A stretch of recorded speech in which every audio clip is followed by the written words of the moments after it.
Investigadors del campus de la UPC a Terrassa participen en un gran projecte estatal per la creació del primer cotxe verd nacional. Es diu Projecte Verde i compta amb un pressupost de 34 milions d'euros per disposar d'una nova tecnologia per integrar-la als vehicles híbrids en els pròxims anys.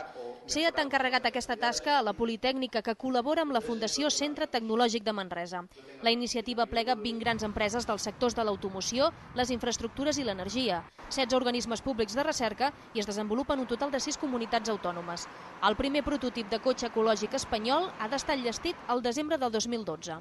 Lo que pretende esta nueva generación de vehículos es que estos nuevos vehículos híbridos sean conectables a la red eléctrica y puedan recargarse desde ella, como paso previo a la implantación del vehículo puramente eléctrico que se espera para antes de los siguientes quinquenio o 10 anys. El projecte Verde té dues vessants. D'una banda, com ha de ser el cotxe, és a dir, el sistema de tracció elèctrica i dels nous motors, que podrien ser 4, un a cada roda.